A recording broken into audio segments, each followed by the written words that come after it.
to the Environment and Regeneration Scrutiny Committee. Before we start, if I can just go through a few housekeeping notes for people. So if I can remind all participants that this meeting will be recorded and a copy archived for future viewing. And could participants mute themselves when not speaking in order to avoid any background noise or feedback when other participants are speaking? If a participant wishes to speak, can they please put their hand up if they can be seen on screen, or use the raise hand function. If a participant raises their hand via the function and is not subsequently invited to speak by the chair, please could they turn their camera on to indicate or place a message in the chat function. When invited to speak by the chair, please could all participants ensure that their microphones and cameras are on to ensure that they can be seen and heard when actively participating. If this is not possible for any reason, please bring this to the attention of the chair and/or the Democratic Services Officer as soon as possible. Please ensure that all debate is raised verbally and not via the chat function for the sake of the recording. The chat function may be used to highlight any technical issues and/or to grab the attention of the chair or Democratic Services Officer. If any participant has difficulty hearing or being heard when they are addressing the committee, then they should let the chair or Democratic Officer know. Okay, so welcome all committee members, cabinet members and officers and anyone watching on the live broadcast.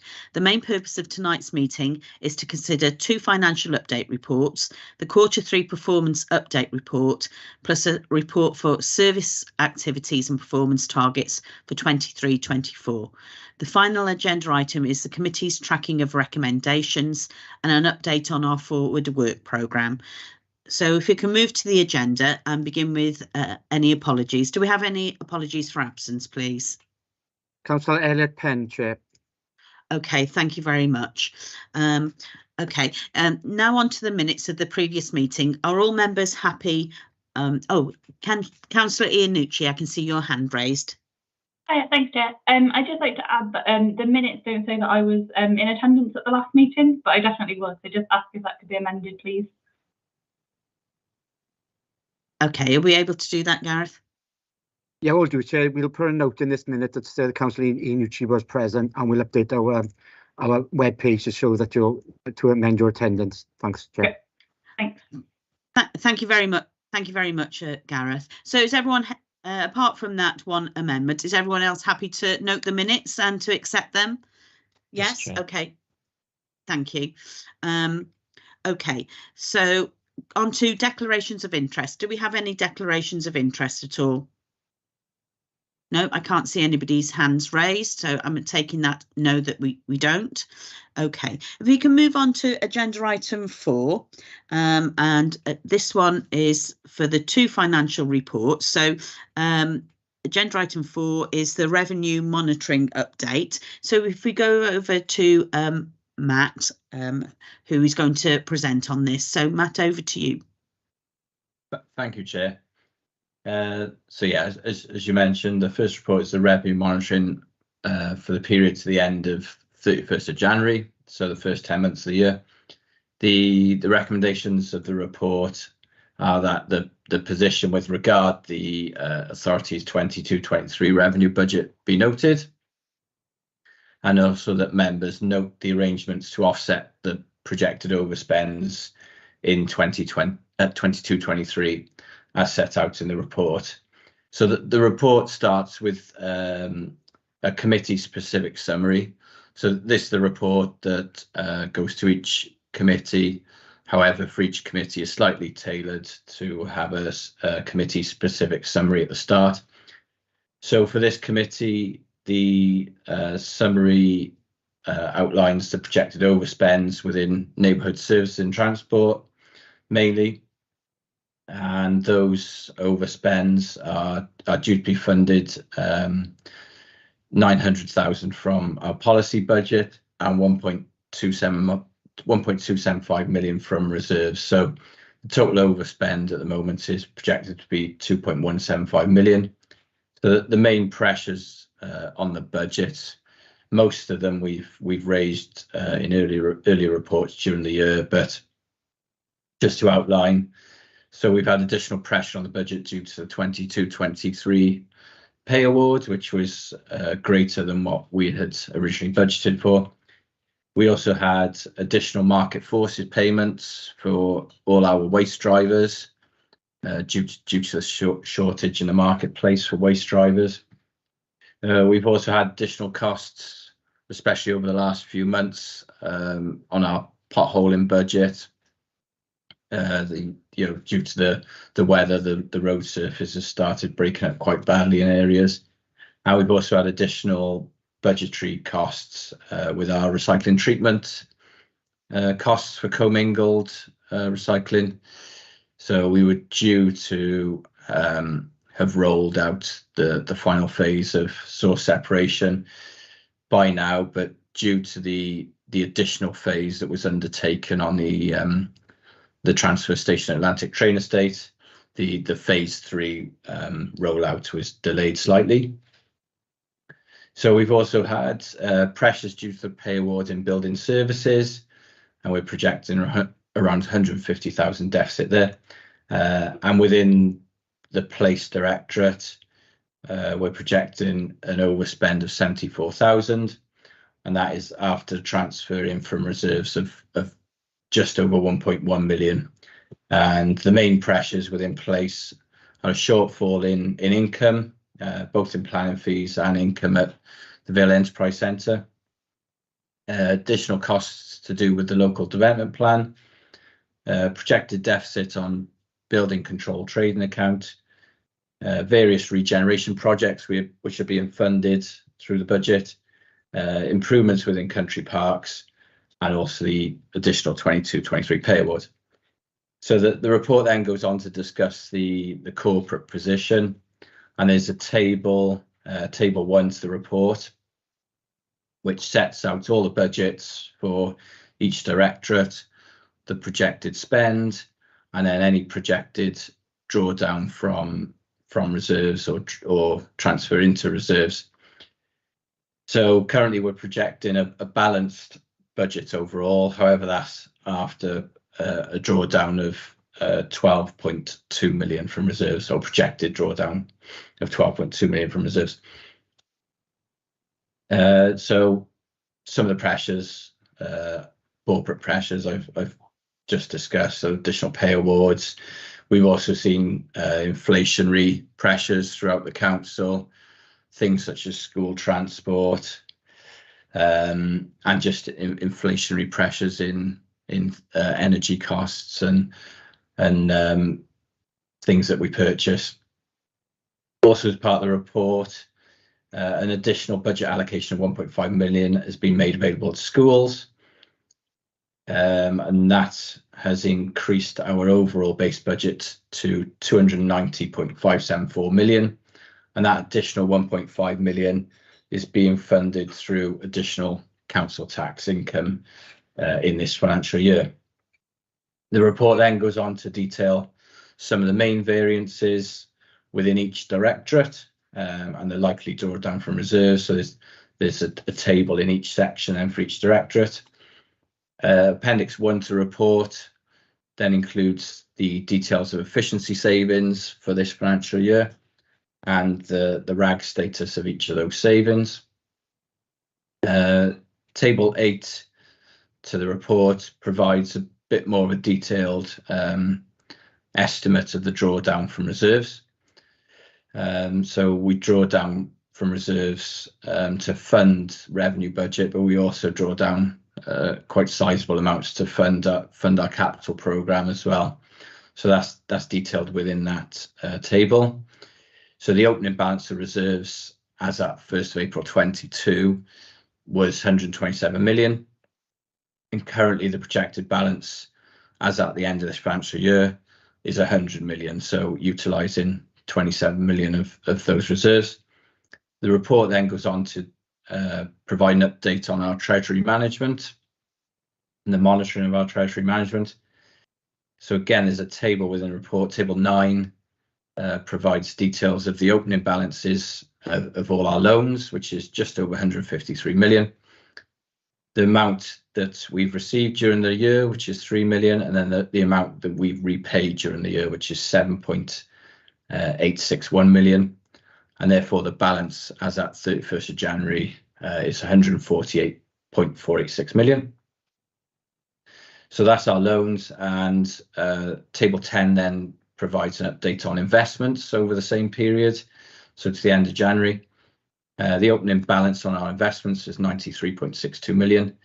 The amount invested over the period is 647.46 million, and the amount returned is 664.71 million, which leaves a balance of 76.37 million. And then table 11 just provides a bit more detail on those investments and the average yield that we've gained on investing that money. So that's a quick overview of the report. So if there's any questions, I'll take those now. Thank you.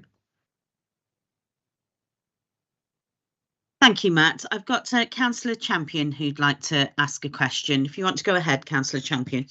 A couple of questions. We always talk about taking money from reserves, but is some of that money sort of from Welsh Government put into reserves for safekeeping and then transferred when needed? So it's ring fenced, as it's often talked about.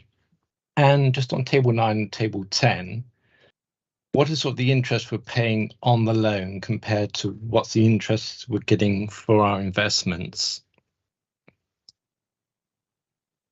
You know, we could pay off all our loans with the investments, for instance.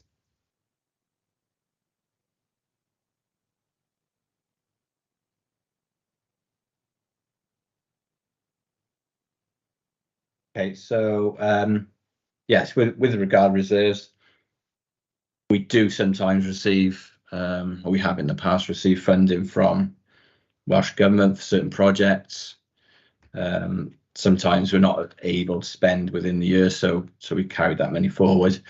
So the report does provide quite a detailed list of the types of reserves that we've got, and as you mentioned, some of them are, or most of them are ring fenced for certain projects or certain types of spend. So yeah, I think it's table 8 within the report. Provides details of what those reserves are. Yeah. And then, so I just go to this section on the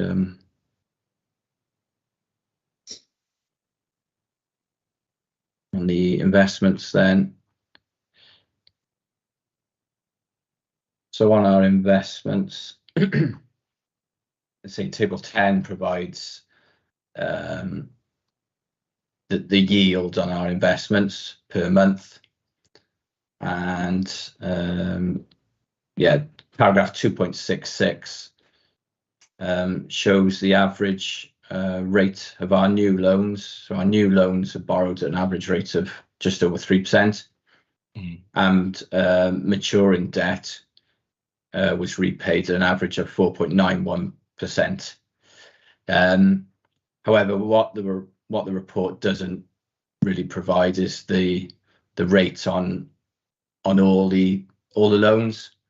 So it only includes the loans that we've any new loans or any that were repaid. So I'd have to get that information on the rates of our current loans. A lot of them are, I would guess, are quite low interest loans. So I would imagine, yeah. Yeah, it's okay. Thank you.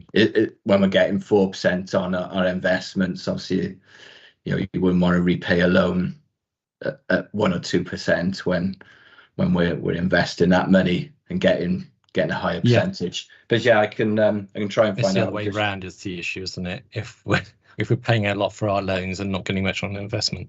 Yeah. I can try and get further information on that, which I can. Thank you. Circulate. Thank you, Matt. Thank you. Okay. So next I have Councillor Hooper and then Councillor Ernest. So Councillor Hooper, if you want to go ahead. Thank you, Chair. Thanks for your report, Matt.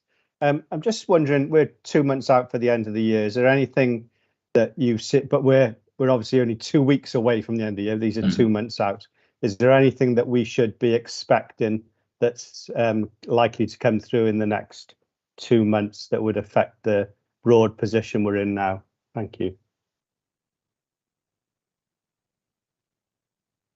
That's quite a tricky one, because yeah, we haven't really updated our bit. Well, we updated them maybe for month 11, but we haven't looked at the current position. But I would estimate that I think they'd be close. We normally err on the side of caution, so we try and paint, you know, quite a cautious picture with regard to things like potholes. We can easily spend £100,000 a month, no problem on potholes. So things can quickly move. But I would estimate that we won't be far off, especially within services for this committee. We've tried to cover as much of the sort of unexpected outcomes as we can, and we do have reserves to draw on, but they are diminishing, especially within neighbourhood services. We've used them quite frequently over the last few years, but yes, sorry I can't give you more of a definitive answer on that, but yeah, as you say, we are close to the end of the financial year, so hopefully we would have known about any other major costs coming through by now. Okay, thanks. Thank you. Right, and Councillor Ernest, if you want to ask your question. Yes, thank you, Chairman. Good evening, Matthew. Could we just look at page 12 of the report at table 6? I'm looking at the enforcement income of £50,000. Yes, it's in thousands, so it's 50,000 enforcement income, by which presumably there's sticking tickets on to car windscreens and the use of the ANPR camera and so on. Do you have any figure for the cost of in enforcing, in other words, the costs of enforcement as distinct from the income to enforcements? Because I'm sure that would be of interest to a wider audience than just the committee. Yeah, so the 50,000 that's shown there is basically a surplus, basically on the so that's not the total income. That's just the surplus of the income over our expenditure. However, I did have, because it is a revenue report, so yes, yeah. So our total projected income, sorry, my spreadsheet's just frozen. Our total projected income is in the region of around 600,000. 600,000, yeah. 600,000. So that's both for the camera car and officers on foot. Yes. So our anticipated expenditure would be around 550. So 50,000 less than the income. 500. So it's only the enforcement is really only just covering itself, but at the same time, hopefully alleviating the parking problems that are endemic throughout the council. Yes, right. Yes. Thank you very much, Matthew. Thank you for that answer. No problem. Thank you, Chairman. Thank you. Okay, Councillor Perry, if you'd like to ask your question. Yeah, it's a sort of question comment. I'll turn the camera and see where I am. You mentioned that the pothole repair budget is gone over budget, and we've all seen the state of the roads, and many residents are unhappy. It's also been researchers have found that resurfacing, so you prevent having potholes, is more cost effective than constantly trying to patch potholes. And in some places in my ward, I've got no surface, or I've just got a patchwork of potholes, which creates more potholes, So we have reoccurring potholes failing before the yellow paint's even washed away. So we're just basically squandering a lot of money trying to retrospectively patch potholes rather than do as they do in places where there are very few potholes, taking preventive action and resurfacing so you have a nice smooth surface which is less liable to suffer potholes. So we seem to be doing things wrong. We're trying to save money by cutting investment in surfaces, and as a consequence we are increasing our pothole repair costs, and nobody's happy. So isn't it time we actually considered pothole prevention rather than pothole patching and patching the patches and patching the patches, patches, because that's the situation in my ward where you can no longer see any original surface. All you've got is a patchwork of pothole repairs. Thank you, Councillor Perry. I don't know if you want to talk about the financial side, Matt, rather than, because obviously I'm assuming you can't comment on the strategy of the potholes and stuff like that. But if you want to talk about the financial side of, how much has been spent on that. Yeah, obviously the same as our revenue budgets, our capital budgets are also constrained and resources are in short supply. So obviously it's a fine balance between putting enough money into resurfacing and having to spend the money on potholes. So there is a balance. We do bring the 3-year resurfacing plan to cabinet. I think it comes to this committee as well, and as you've probably seen on that list before, the amount of capital money that is available, you can only get a certain way down the list of all the roads that possibly require resurfacing, and if we were to do the whole list, you're talking millions of pounds over the available funding we've actually got. So that's probably about as far as Yes, as my knowledge on it. Okay, no, goes, that's great. Yeah, I mean, I was going to say, I think in here it says there's an overspend of by 575k for potholes. That's for this year. So I think we did have extra budget for this year that we've used for the potholes. Next year, I think what we've discussed previously is that we've got I'm thinking a £1 million budget for highways. Is that correct? So yeah, so for resurfacing, yes. So our budget this year was 2.3 million, I think. So yes, our resurfacing budget is actually lower next year, but yes, that is as a consequence of the other capital yes, schemes that have had to be funded. So I'll see. Unfortunately, it's not an endless part that we've got for resurfacing. Yes, Gareth, can I just ask you a question? We had the report about the roads that have come through to us where we can see what the list is of what's the highest priority and stuff like that. I should be able to remember, but sorry. Yeah, we have had it in the past. I think as Matthew says, do come back some point as well. Yeah. So we can comment then. Okay. Thank you, Gareth. Thank you. Yep. Okay. Thank you, Ian. I think you've had as much as an answer that Matt could give you on that in relation to, sort of the budget side of things. Yeah, I understand what you're saying about, I hear what you're saying with policy, but you can't really answer that question because it's more about the revenue side. No, so our pothole budget will need to be bigger next year because if you decrease road surfacing, you're going to have more potholes.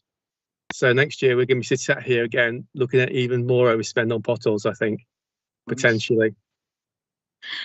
Depending what the year is, yes. But unfortunately, as Matthew has stated, the budget only affords us 1 million for next year at the moment. Okay.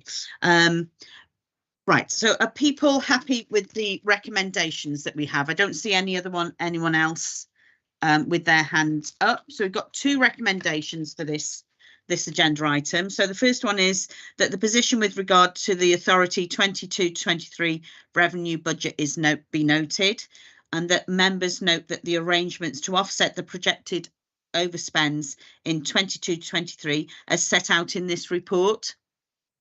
Are people happy with that? Yes, Chair, noted. Thank you, Councillor Champion and Councillor Aviott. And Matt, yes, you are going to something that Councillor Champion asked for the swings and roundabouts, loans and investments. Yes, is that okay? Further information on the percentage, yes, the rates on those. Okay, thank you very much. Thank you, Matt. So now if we go on to agenda item 5, and again that's down to Matthew, if you want to present this, is the capital monitoring for period 1st of April to the 31st of January 23. If you'd like to take us through that, Matthew. Yes, yeah, sure. Okay, so this report's got 4 recommendations. So again, the progress made on the 22-23 capital programme within the remit of the committee is noted. Use of delegated authority within the remit of the committee, as set out in the report, be noted, and use of emergency powers within the remit of the committee, as detailed in the attached Appendix 1 to the report, be noted, and changes to the 22-23 and future years capital programme within the remit of this committee is as set out in the report, be noted. So the report discusses the progress on the capital programme for 22-23, and the table in paragraph 2.6 sets out the approved programme for the whole council at 88.2 million.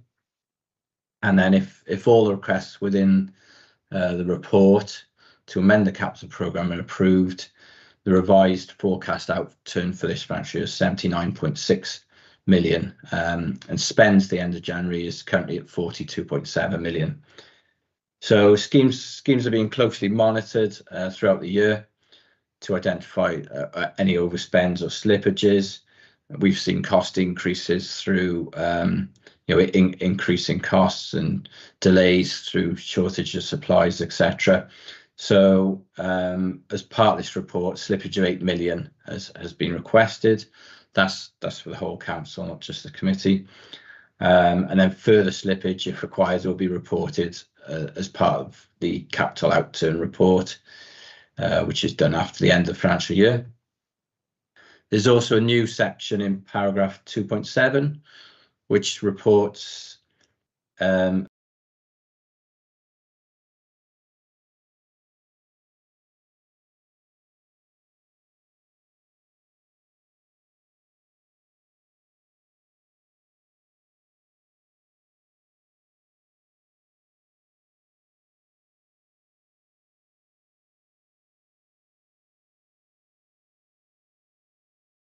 so the vast majority are on target to complete by the end of the financial year.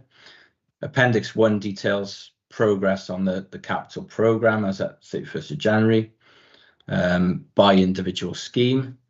And then Appendix 2 is summarised over the directorates and sets out the approved budget as at the final proposals report from February. Detail movements in year include slippages and additions to then show the journey to the revised forecast outturn for this financial year. So the report also details recent delegated authority requests that have been approved and notes the use of emergency powers. They're all detailed in Appendix 1. So there's 2 requests under the Environment and Regeneration additions section, and they are for combine the Roos Active Travel and Section 106 scheme with the Roos Sustainable Transport scheme. So combine those into one scheme. And the second is to request 5,000 to be moved from the local transport fund bus stop improvements to the bus infrastructure fund scheme. And then on top of this, there's 10 requests within the report under environment and housing for slippage. And then there's 6 requests under the place section of the report, again for mainly for slippage into the next financial year. And that is, yeah, that is quick overview. So if there's any questions, I'll take those now. Okay, all right. Thank you, Matt, for taking us through that. So what I would say for new councillors on the committee is slippage is generally a normal thing that does happen. But obviously, you know, if anyone's got any questions on slippage, obviously go ahead and ask that. But it is a sort of a normal thing that does happen within the council sort of financial areas with different projects that can occur or be slow to occur and things like that. So yeah, Councillor Hooper, if you'd like to go ahead. Yeah, thanks for that. Slippage is obviously where you've missed your budget, so let's just be clear about that in the first instance. Matthew, I got a question on 2.6, and this is just a very straightforward, simple, whether I've understood this right or not. So the spend as at the end of January was 42.7 million. Yet at the end of the year, we're expecting to have spent 79.6 million. Is that correct? Yes. Yes. So, is that believable, or are you talked about being cautious earlier? Well, that strikes me as we've got a lot of stuff being piled into the last 2 months of the year. Yeah, I know that a big part of our capital programme is the housing investment programme. And I know they've got a lot of projects on site, building new houses, etc., which you know, they've forecast to spend, and we have gone back to departments and asked them to look at their projections, and that's what departments are telling us at the moment. Obviously, things can happen with weather on site and delays due to materials and things like that. So obviously things can change. And as you mentioned earlier, these, you know, we prepared this report sort of nearly a month ago now. So there will have probably been delays to some of the schemes. So that's our best guess at the moment, but quite often there will be further slippage required, I would imagine. Chair, can I follow up on that? Yes, please? Certainly. Matthew, I get the points you're making, but this seems wildly different. And it concerns me that we've got as a scrutiny committee, one of the things we should be doing is trying to make sure that we're dealing with as accurate information as we can. And I appreciate you're getting information from the directorates to support your the report that you put together. But I do worry that when we come to the end of the year, we'll see a bigger hole than we're projecting here, significantly bigger. And that, to be fair to this committee, doesn't give us chance to get the scrutiny that we need to do, because at the moment there's a 10% slippage. You know, if you stick, it looks like it's going to be significantly more than that, and that's something I think we do need to get our heads around rather than just ignore. I got almost a smile from you when you were saying about the differences. It does, you know, I get it. I'm just really concerned about the quality of this information that we've got here in front of us. I would say that I wouldn't like to say that the quality of the information is wrong. I'd just say, I think, as Matthew has explained, this actual report was finished at a certain time. So as with council budgets, things will come in the later part of the year. So you will have February and March where things will actually come up. I've got Marcus who's got his hand up. If you'd like to speak now, Marcus. Yes, just to come in on a couple of those points, because obviously I'm one director with a part of this feedback.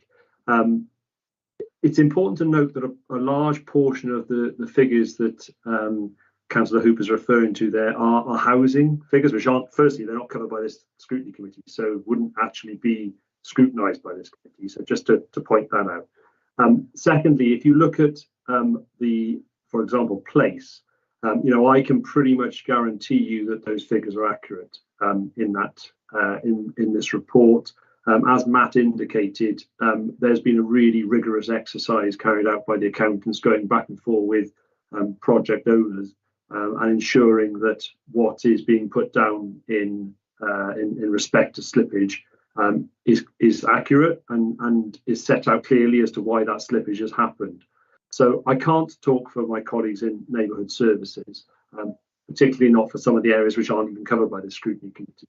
But I can assure members that in terms of the process that the council has gone through and directorates have gone through in terms of assessing what that slippage is and where we actually are with the various programmes, capital programmes, that process has been rigorous and has been assessed. Now, as the chair has said, this is a snapshot in time, and it is not unusual for a lot of receipts, bills, and other items to be piled in the last month, actually, and Matt will tell you that's very, very common. And so all of a sudden you see what looks like quite a big gap, and it closes very, very quickly.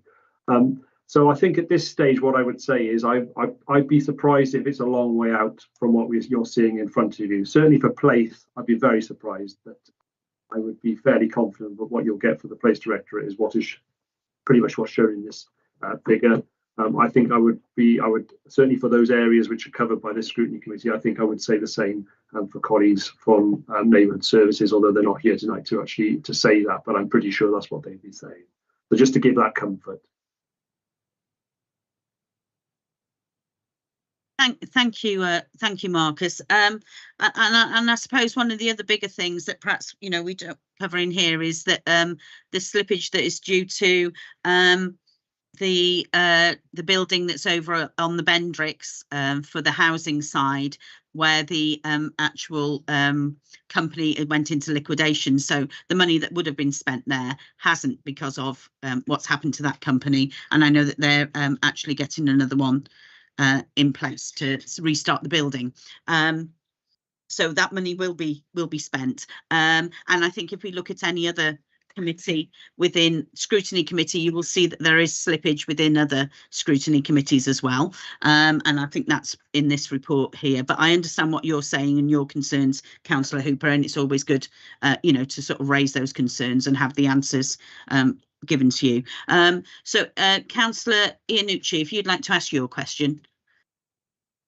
Thanks, Chair. Yeah, I just wanted to ask on, I think it was point 2.6 or 7, is about the updates that are being made to the bus stop. One of the points says sort of the displays will eventually be able to display real-time information. Just sort of wondering what the timeline was, but I know this isn't so much as a cost question for Matthew, maybe. But just wondered if we had any information on what the sort of plan timeline was for those kind of upgrades. So that's the bus stop. Yeah, so, sorry, it was 2.10 and 11. 2.1 to 11. Okay. I don't know personally with regard the timetable for those to be working. So that's for the electronic bus stop displays. But I can get an update on that for you and circulate that. Thank you. And if I can sneak in another one, sorry, Chair. It's 2.17 mentions about the underspend, so that's why the money has gone towards the bus stop upgrades as well. So just wondering whether there were places that were requesting new bus stops instead of upgrades to existing ones, or what the kind of provision for that was. So 2.17. Yeah, sorry if I've misunderstood the fund. It just said about the underspend. Yeah, so there's an underspend, huge underspend on this scheme. So the 5,000 is just being moved then to the bus infrastructure fund. Scheme is continuous and previous. Okay, yeah, so the bus stop improvements fund. So we had assumed possibly that 5,000 maybe wouldn't have been enough to do a full new shelter. So the 5,000 that was remaining in that budget went into the bus infrastructure fund then, obviously, to make that capital budget slightly larger. So it's just because they're similar budgets, but they've come from separate sources. But we're looking to combine the underspend to be able to. So we're not. We're just moving the underspend to another budget. So we're not doing any work. It's just going to be spent within the other budget program instead. Thank you. Okay. Yeah. Thank you. Councillor Ernest, if you'd like to ask your question now.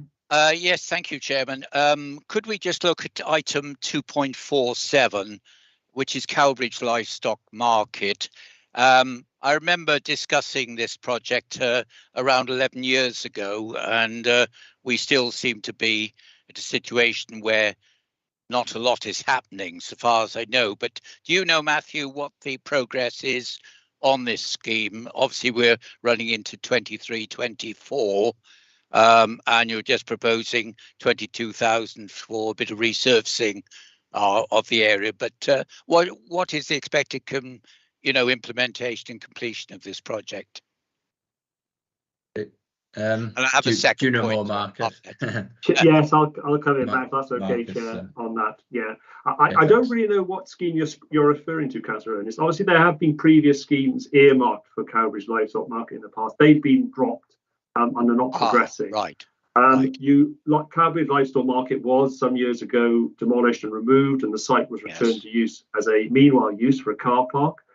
We continue to consider possible uses, but that will be done in conjunction with the community and in Cowbridge, and possibly as part of a future place plan for Cowbridge that we will look at the opportunities for that site.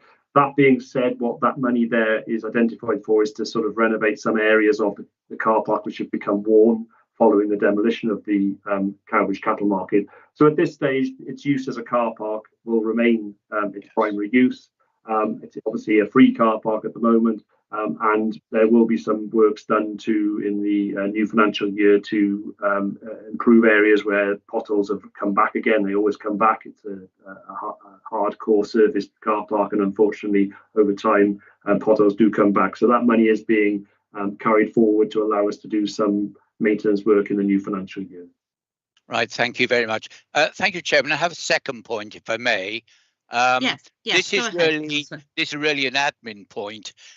In the reports, there are several headings entitled Environment and Housing, and we as an Environment and Regeneration Committee are looking at issues that are raised in there, but we're not responsible as a committee for housing.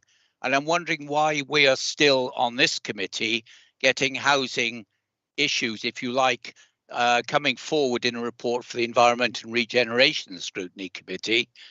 Surely now with the new directorates in place and the reassigned responsibilities, we should really just be looking at what I'll call E&R, Environment and Regeneration. Housing matters should be for another committee and not coming before this committee. I don't know whether you're able to answer that or whether that's a matter for democratic services and officers, of course. Thank you. Yeah, I think with the reports this financial year, what we've tried to do, and we keep changing it slightly to try and enhance them, but what we try to do is try and send a standard report to each committee. So the similar report goes to Cabinet as that then goes to each committee. So each committee is getting an overview of what is happening across the rest of the council as well, for information. I accept that, Matthew, but surely it could be subdivided so that members of this committee can look at specifically the issues relevant to our remit, and as for housing, that's for another committee which I don't sit on. That's for those members to look at. Yeah, I mean, going forward, as I said, we are trying to improve it all the time. So going forward, we could potentially just, alongside the paragraph, maybe for each project, maybe just include something which could easily then show this is within this remit, possibly. Thank you. Going forward. Well, Thank you, Matthew. Maybe, Chairman, that could be discussed between yourself as Chairman and Democratic Services fed down to the officers. It would be very helpful to all of us, I'm sure. Thank you very much. Yes, okay, thank you. I can't see anybody else's hand up, but I have got the leader of the council who'd like to come in. So, Councillor Burnett, if you'd like to come in. Thank you, Chair. I was just going to clarify that this is a form of pre-scrutiny where the reports are sent to scrutiny committees before they come to Cabinet. And on that, it then means that Cabinet discussions will be informed by the discussions that are ongoing. And, you know, scrutiny committees therefore pick out the information that they need from the relevant committees. It's the standard way that we've done it, rather than overload our officers with trying to cut a report in numerous ways. They are written by directorate, because budgets are set by directorate as well, and to try and cut all that down into separate ones, so splitting environment and housing in half would be a huge amount of work and probably not cost effective use of our officers' time. Hope that clarifies. Okay, thank you, leader. Okay, I can't see anybody else has got their hands up to ask any more questions about the capital budget. Sorry, the capital monitoring for the period of April 22 to January 23. So if you can all see the recommendations on page 2, are we happy to accept those recommendations? Yes. Okay, so I have somebody who's moved those recommendations and someone to second them. Yeah, I'll second those. Okay, thank you. So thank you very much. Thank you, Matthew, on that. I don't think you've got, have you got anything else? You haven't got anything else you need to discuss in this meeting? No? Don't think so. So you're very welcome to stay for the rest of the meeting if you like, but if you've got other urgent business, you are able to leave as well. Okay, thank you, Chair. Thank you very much, Matthew. Thank you. So if we can move on to agenda item 6, and this one is the annual delivery plan monitoring report, Q3 performance 22-23, and I believe, Marcus, it's over to you for this one. Thank you, Chair. Yes, I'll be taking you through this report and the presentation that comes with it. So really quickly, this monitoring report has been, unlike the finance one, which is a little bit different, this one has been adapted to fit to the committee itself. So you'll see that this deals with the progress for Q3, so 1st of April 22 to 31st of December 22. So although obviously we moved into March, it stops at the end of December. It assesses progress against the 4 corporate plan wellbeing objectives and attributes a green performance status at Q3 to reflect good progress made to date in meeting our annual delivery plan commitments for 22-23. 93% of planned activities outlined in the annual delivery plan have been attributed green performance, reflecting positive progress made during the quarter. 1% or 3 of the planned activities were attributed amber status, and 6% or 24% of the planned activities were attributed red status. And that is, just to clarify, that is across the council. So that isn't in respect of this committee, that's right across the council in terms of performance. So of the 128 performance measures aligned to our corporate plan wellbeing objectives, data was reported for 33 measures where a performance status was applicable. 58% or 19 measures were attributed green status, 6% or 2 measures were attributed amber status, and 36% or 12 were attributed red status. A performance status was not applicable for 95 measures, with 22 of these remaining measures establishing baseline performance for the current year. and a further 67 relating to measures which are monitored annually, and for 6 which there is no update provided.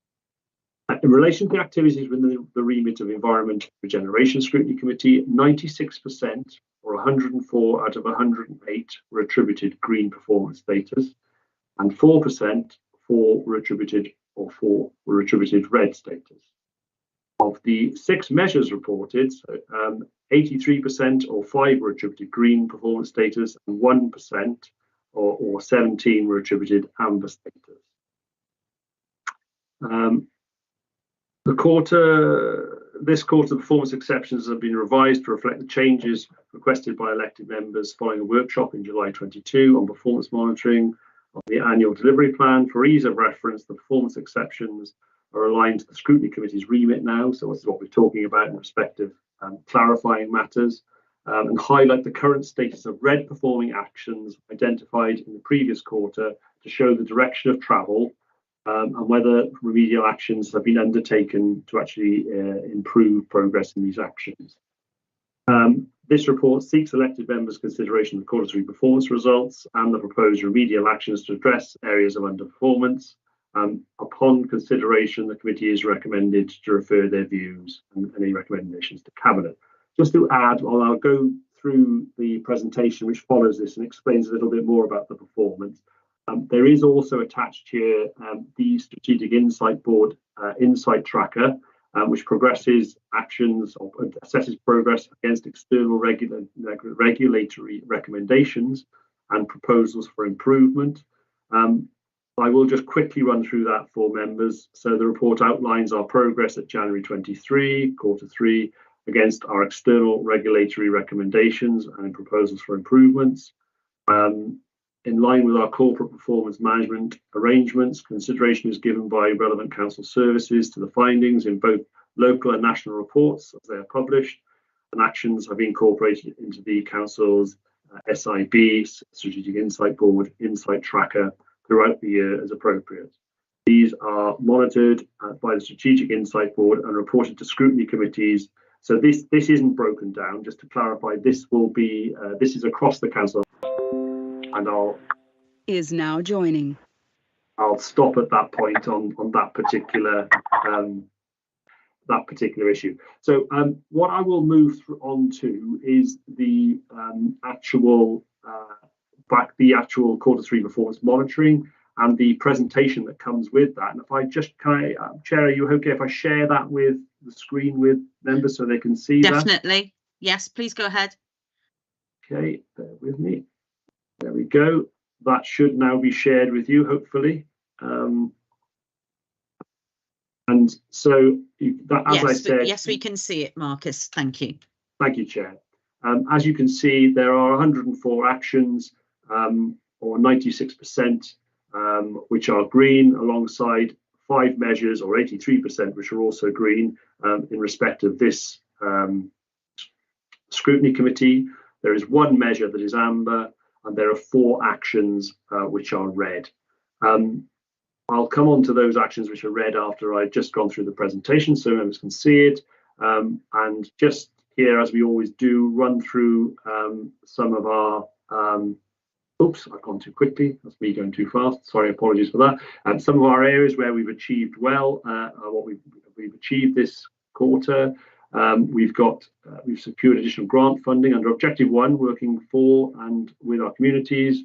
We've secured additional grant funding to support the delivery of the food pod to enable us to support more people in need.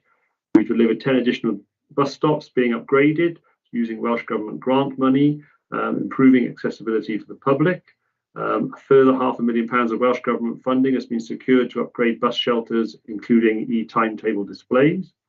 Engaged extensively with Penarth Town via a series of roadshow events and other media to build momentum on the waste agenda, environment and public realm improvements for the town centre, for the town's future, I should say.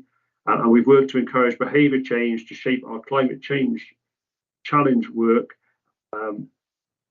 So I say that again, we have worked to encourage behaviour change and shape our climate change challenge work, which is on track with a new Project Zero engagement platform due to be launched in February. And supporting learning, employment and economic growth, we've approved a shared prosperity local investment plan, which will support key priorities around climate change, cost of living, and the impact of COVID and Brexit. As part of encouraging behaviour change, a bus users event was undertaken in King's Square, Barry, to promote public transport services available across the Vale. Construction has commenced on the Barry Docks Transport Interchange, following agreement on the contract in December. And as part of this, strengthens our commitment to develop sustainable transport links. And we've continued to work closely with broadband providers such as the Welsh-based provider Oggy to promote fast broadband schemes to communities and businesses in line with the digital Vale priorities. Under supporting people at home, 88% of 146 dwellings approved through the planning process during Q3 were designated affordable housing. Under sustainability, the aim of delivering carbon neutral events continues to be a key objective in planning new events for the new year.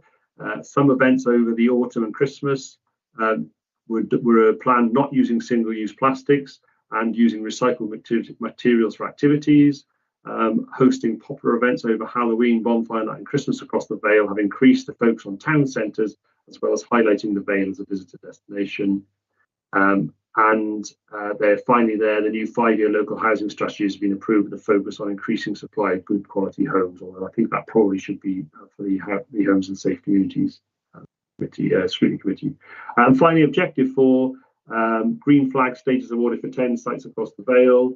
Continued construction of Ysgol Sant Bwrwc, St Nicholas Centre for Learning and Wellbeing, the Centre for Learning and Wellbeing, Cowbridge Primary, and they're all delivering low carbon and net zero school buildings. Corporate energy procurement remains 100% renewable energy.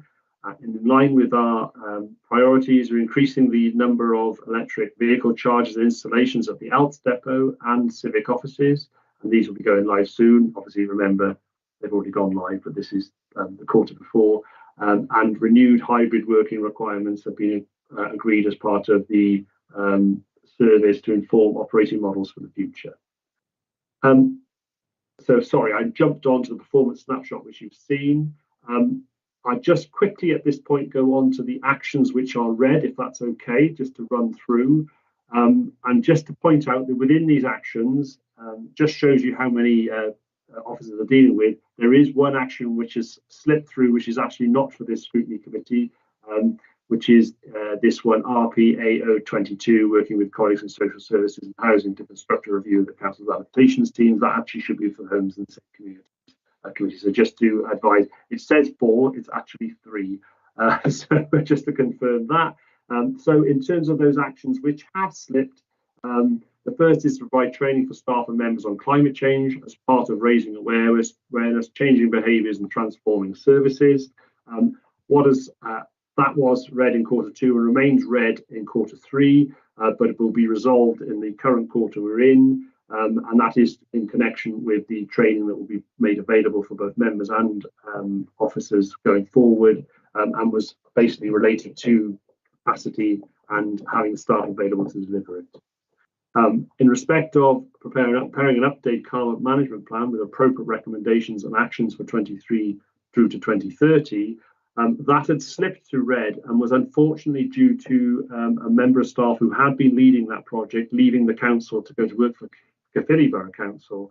And so the council had to go out to try and find someone new for that job. Unfortunately, currently, we haven't actually managed to find someone, despite having had a round of interviews. And so that role will be taken up by consultants acting on behalf of the council, certainly in the short term, to ensure that we can continue to deliver the carbon management plan and move that forward. And then finally, the bottom one, which is a crossover between housing and this committee because of the regeneration impact that housing can deliver. You'll notice it's regarding the maximising the supply of council rented accommodation by completing schemes at Hayes Road, St Cyrus Open R, and commencing the development of 130 new homes at sites across the Vale of Glamorgan. Obviously, as we've already talked about, certain sites have been really badly affected by a number of companies going through, Jehu being one of the biggest companies. This has had quite an impact on how some of the units are being delivered. certainly in terms of timescales anyway. But we are now through that issue, and the hope is that we will be pushing forward with those schemes, delivering much needed housing, but obviously, regeneration of those places as well at the same time. So those are the three areas where there is some where it's marked as red. As I say, two of those areas are actually down to the issues we can't control, loss of staff due to moving on to other places and actually struggling to find staff to replace them. So I don't intend to go any further. I'll stop sharing the screen now and ask if there are any questions around the annual delivery plan and performance in Q3. Thank you, Marcus. Thank you for the going through that for us and the presentation. Councillor Drake, if you'd like to ask your question. Yes, this is for Marcus, really. I've been on ENR for a number of years now, and prior to the pandemic, we always used to get a presentation. It was by Clive Moon on coastal erosion and other things like that. And I was just reading on page 147 and 148. Is it possible for those to restart? Because he always used to give an excellent presentation, which was very easy to understand. And, and with things what's ongoing at the moment with climate change, I think we should really restart that. It was very interesting to all members. Thank you, Councillor Drake. I shall pass that on to Emma and Miles and Clive. I believe they are intending to restart them. Obviously, we've got the officer in place who's actually doing the coastal erosion work right around South Wales, who's based in the Vale. And I know they've got a lot of information there. So I shall ask Emma, and I don't know if we can take that back to ask for that to be brought back to this committee. Absolutely no problem with that. Yeah, he did make it interesting, and I actually understood most of it as well, which helped. Okay, thank you. I suppose that we can sort of move that to the Gareth to forward work programme. Perhaps we can do for next year sometime and see what when we want to fit it into the meetings, and when those reports would be available to come to committee and stuff like that. But yeah, thank you. Does anybody else have any other questions for Marcus on the on annual delivery plan? I can't see any other hands. I suppose what I would say is that I think sort of obviously environment and regen of the two directorates that we have that report to us have done a really good job on sort of managing to reach the objectives that they've had, the actions and the sort of measures as well, with only having 3 that are sort of outstanding, if you like. I think we've achieved really quite highly on this, so thank you. So both directorates, the members of staff that have worked hard to achieve the actual the delivery plan, it is a really good, and if you can take that back to your directorate, Marcus, and also if you can let Miles know as well that the committee's pleased with the report that we've had here today. I can't see any other questions that people want to ask.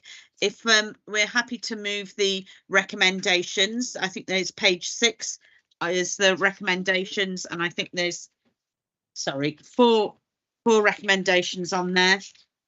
Bear with me one moment. I've lost Chair, can I just oh yes, sorry Councillor Champion, go ahead. Yeah, you've got Q3 and Q4.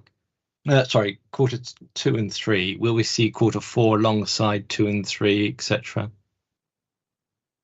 next time? We'll see it in May. Probably June, Chair. Probably June. You'll get end of year performance report. So the rags on the rags where you're comparing Q1, Q2, and Q3. Next time we'll have 3 columns, hopefully.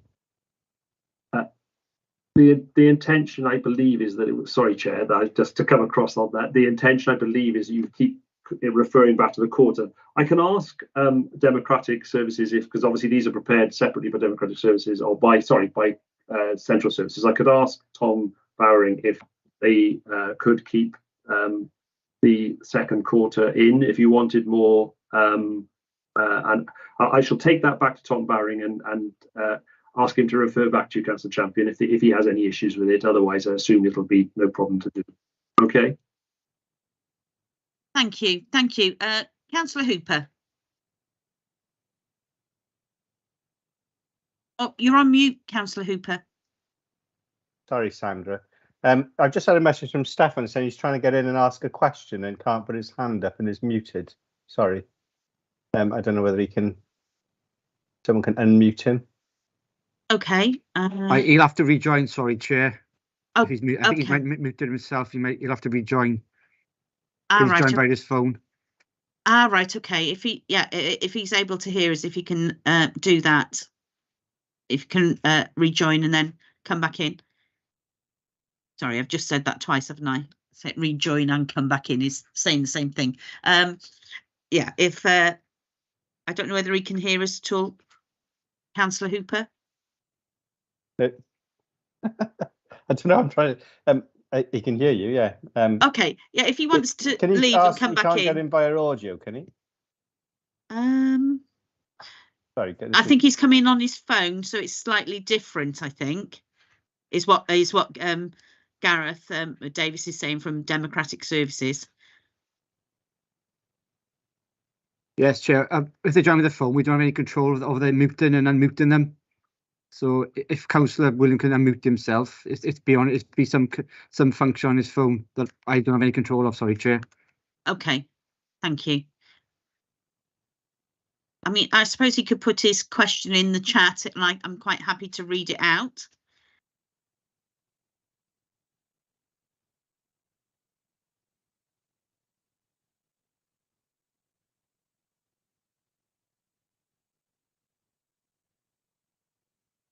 Sorry.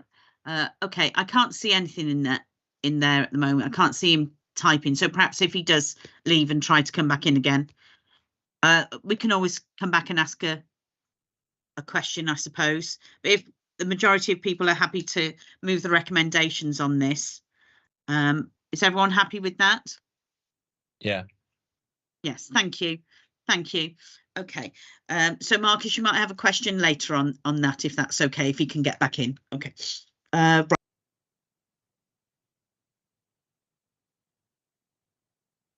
You're muted, Chair. Yep. Thank you. If we go to agenda item 7, and I think Marcus, this is you again. It is, Chair. Thank you very much. Yes, it is. Thank you. So this is the report prepared to present the planned service activities outlined in service plans and associated with the performance targets within the remit of this scrutiny committee. These set out the specific areas of focus associated with the delivery of the Council's annual delivery plan for next year.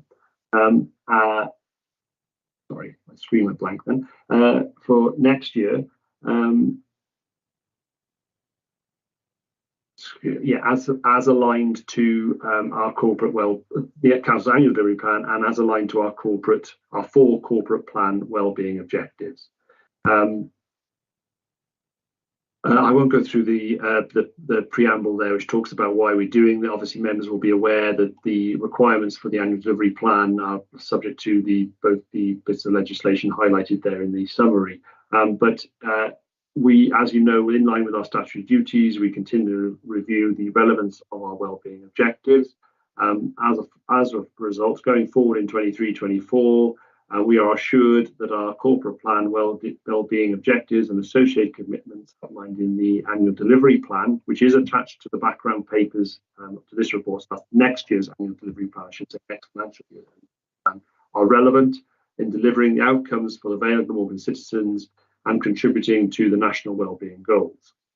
All scrutiny committees considered the draft annual delivery plan in December 22, and their views alongside that of other stakeholders have informed the final plan endorsed by Cabinet on the 16th of February 23 and referred to full council on the 6th of March for final approval. Commitments within the annual delivery plan for 23-24 are reflected in the 15 service plans, which are attached to the background papers to this report.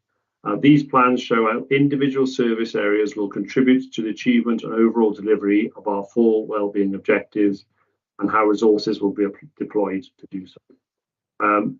Scrutiny members are asked to review the contributions from services through planned activities and proposed performance measures and associated targets as relevant to this committee's remit that will support the achievement of our annual delivery plan commitments for the period 23-24. These are set out in Appendix A and Appendix B. Upon review, members are asked to recommend to Cabinet the planned activities as outlined in the service plans and associated service plans targets as relevant to this committee's remit as the primary means against which the performance against the annual delivery plan will be monitored, measured and reported quarterly. So I don't intend to go through that in huge amount of detail. What I thought I would do really quickly is just refer to Appendix A and B so members understand what's there. And in Appendix A, these are the service plan contributions aligned to the annual delivery plan commitments, corporate plan, which are aligned to the remit of the Environment and Regeneration Scrutiny Committee. And there are, in fact, I think 22 pages of commitments there. And you'll notice as members, as you go through the list, what you have is the service plan actions are on the right-hand side, and the various service plans which are delivering those actions are on the left-hand side of your screen. If I share that just so that it's easy for everyone to see. So, Chair, apologies, I've shared my screen again, just so that members can see. So this is Appendix A. This sets out all the various annual delivery plan categories. So if you look here, we have Wellbeing Objective 1, working for and with our communities, and these are the ADP 1. And this particular one is adopt a new digital strategy to improve how we communicate and develop more responsive online services, improvements for housing services and the customer contact centre, and enhancements to the website. And you'll see all the service plans there, which are relevant to this scrutiny committee, which are undertaking actions against that particular annual delivery plan action.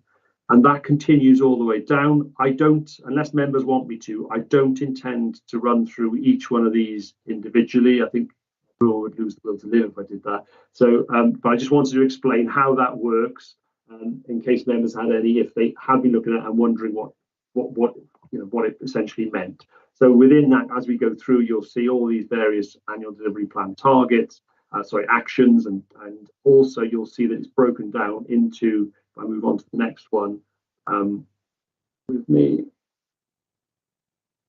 Yeah, Wellbeing Objective 2, and you'll see there that again there are corporate commitments highlighted under Wellbeing Objective 2, and then again our service plans, which for some of them there are no actions. So for some of these annual delivery plan targets against this scrutiny committee, there are no service plan actions which are relevant. But as you go down, you will see that happens all the way down. So I don't intend, I'll stop sharing that now. I don't intend running through those in great detail unless members want me to.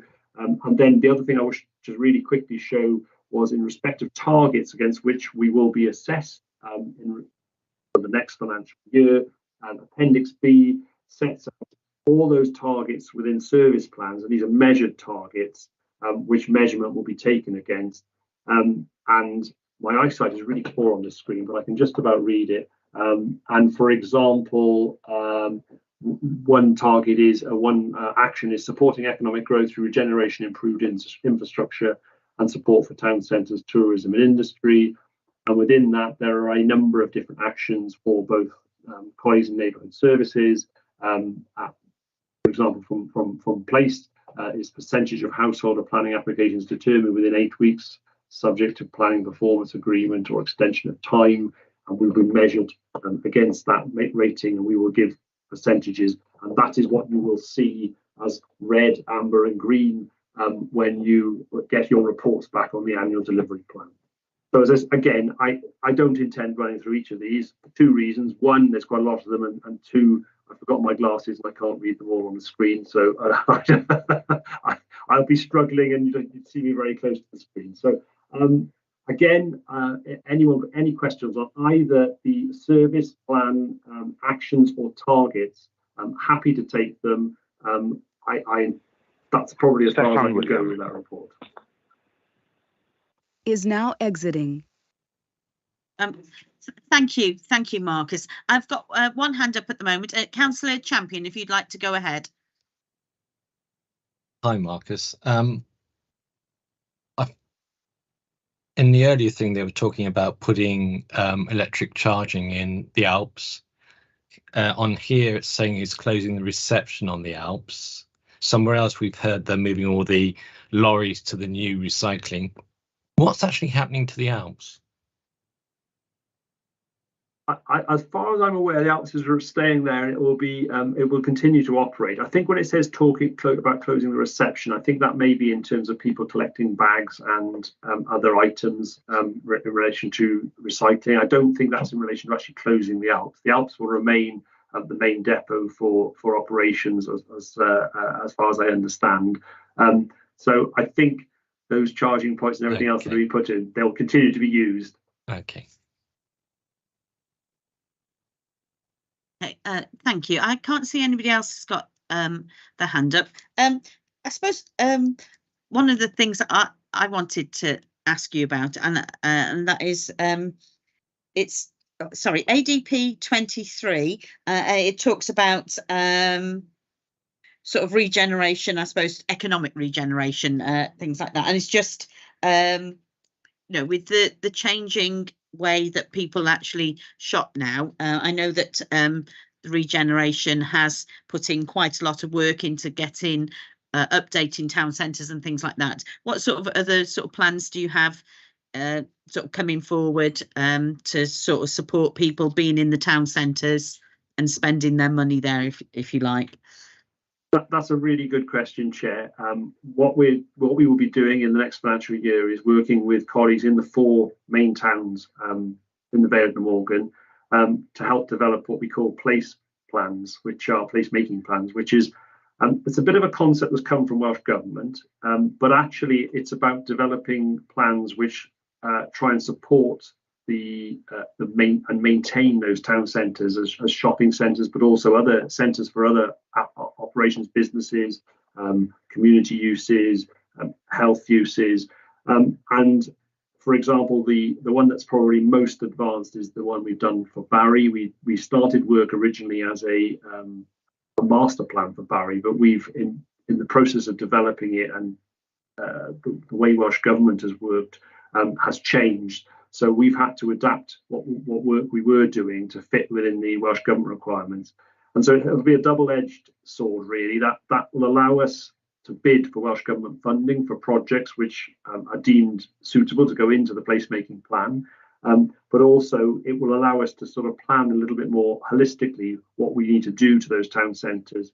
Some of the things are very clear and people will all agree with. So things like improving connectivity between Holton Road and the waterfront and other areas of Barry, and likewise for High Street and waterfront and indeed the island, and how we need to look at how we achieve that.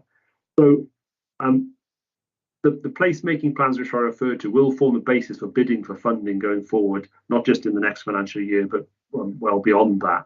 And I think it's really important that they, if you like, encapsulate everything that we need to when we do them. So one of the things we will be doing, firstly with Barry, is some consultation exercises over the next few months as we go into the spring and early summer, to make sure we've got the views of businesses, communities, and other groups and third sectors to make sure that what we are planning in that as part of that placemaking plan meets the agendas of everyone as much as it can do, and that we haven't missed anything and we haven't missed any big ideas.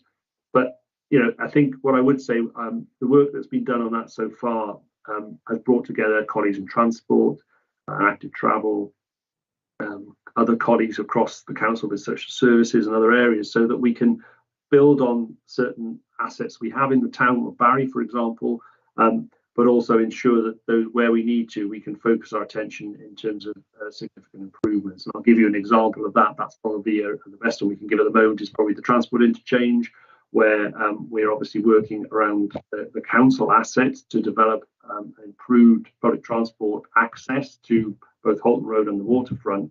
But actually, as part of that, we're looking at the land behind the docks office and that sort of derelict land that's been pretty much in that condition for some years now, and how we can drag that into what we call the Eastern Gateway, link that up to the improvements that are being made on the waterfront. So that's just a very small example of the types of areas and the types of things we're looking at as part of that regeneration plan and that placemaking plan. So it's a bit of a garbled answer, a bit of a rambling answer, but I hope it explains to you how we will be moving forward. And of course, that will, we've got councillors representing a few areas here: Penarth, Cowbridge. I don't know if we've got anyone from Lantrip Major. I can't see the list, but all those 4 areas, so Barry, Penarth, Lantrip Major and Cowbridge, we will ultimately be doing placemaking plans for, and we hope to pick up and improve and strengthen the town centres as a result of making those plans. So just to sort of round up, they will form the basis for bidding for funding and bidding for grant support from Welsh Government and UK Government going forward. Thank you, Marcus. No, that was really interesting. What you had to say there, because obviously, it covers a lot of areas. Obviously, as councillors, we all know our various different shopping centres. The town centres have changed sort of slightly, so ensuring that we can, sort of speak to as many people as possible, sort of as many stakeholders as possible, to find out what we do want is something, it is a positive step moving forward, and working with the various different sort of places like the active travel and things like that. And I know that Barry Library has got something, a maker space or something like that'll be introduced that the Vale is doing, so it draws people into Barry Town Centre. And the new market that we have as well, I think that's gone down quite well. I haven't had a chance to visit as yet, but I think that has gone down quite well with people also. So these things make a positive a difference to town centres as well. So I don't know if anyone's got any other questions that they'd like to ask Marcus on this while we've got him here. No. Okay. So thank you very much for that, Marcus. So thank you, Chair. We do have recommendations. So if we look at page 3 of this, sorry, I'll go back. So it's page 3, and there is 2 recommendations there. So the first recommendation is members review and endorse via recommendation to Cabinet the planned service activities for 22 to 24 as contained within the service plans as they relate to the remit of the committee. That's Appendix 1. And that members review and endorse via recommendations Cabinet the proposed measures and service performance targets for 23-24 relating to the remit of this committee, Appendix 2. Appendix B. Are people happy to accept those recommendations? Yes. Thank you. I don't see anybody. Yes, thank you. Not wanting to agree with that. So thank you for those 2 presentations, Marcus. That was really good. Thank you. So if we go to agenda item 8, so agenda item 8 is 3rd quarter scrutiny recommendations tracking 22 to 23, an updated committee forward work programme schedule 22-23. And I think this is over to you, Gareth. Is that correct? Yes, Chair, I can take this. Okay, thank you. Just very quickly, Chair. I think we could begin with appendices A and B, which relate to previous recommendations. Just to provide a quick update on 2 points. First one being the site visits to waste recycling centres. So I have notified members that a visit to the Cowbridge Waste Transfer Station has been arranged for Monday the 27th of March at 1:30 p.m. So Colin Smith will be taking us around the facility, and I believe further visits will be arranged over the next few weeks. The second point is to confirm that last week full council ratified Councillor Aviott's appointment to the position of deputy member to the Cardiff Region City Deal. So if I can ask members, are they happy with the statuses as shown in Appendix A and B? Thank you, Chair. Thank you, Gareth. Are people happy with those statuses? Yes. And then, Chair, Yes, very Chair. quickly go into the Appendix C and the updated forward work programme. Yes. So overall, I think the committee has had a very busy year, and in the main, the work programme for the year has been achieved. We still have one meeting scheduled for the 25th of April, but as it stands, we do not have any business. So I will speak to officers to see if there's anything that can be presented for that committee, Chair. Thank you very much. Thank you very much, Gareth. Do you have anything to ask Gareth, or any comments on the work programme that we've managed to conduct since last May? Just as so housekeeping on the visit to the Cowbridge, do we make our own way there? It's all right for me, but other members will be coming from further away. I'll speak to Colin about that, Chair, because we can arrange a minibus, but then you have the issue of the members. They have to drive to the civic office, and sometimes it's not always that efficient. But I'll have a word with Colin, and I'll probably liaise with the chair, and we'll see what the best options are, Chair. So I'll send something out via email when I speak to Colin. Okay, thank you very much. I'm hoping as many of us as possible can go, but as you said, Gareth, there could be further visits if people can't make that particular one. Okay, so right, sorry, I haven't.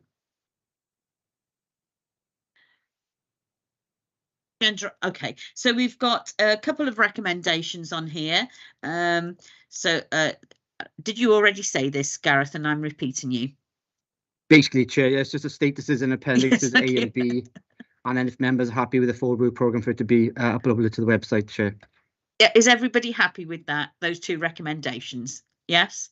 Thank you very much. Thank you. So I think that the next agenda item 9, and that's if I've decided anything is urgent under part 1 or and part 2. I don't have anything under either of those. And I think the date of the next meeting is April the 25th, as we have a little bit of a break in between now and then for Easter. So thank you everybody for your contributions this evening. If people are celebrating Easter, enjoy your Easter, and I'll see you back in the committee on the 25th of April. Thank you very much. Thank you. Thanks, Chair. Thank you, Chairman. Thank you. Good night. Chair. Bye. Good night all. Bye. Chair. Bye. Thank you, Chair. Bye. Thank you, Chair. Bye.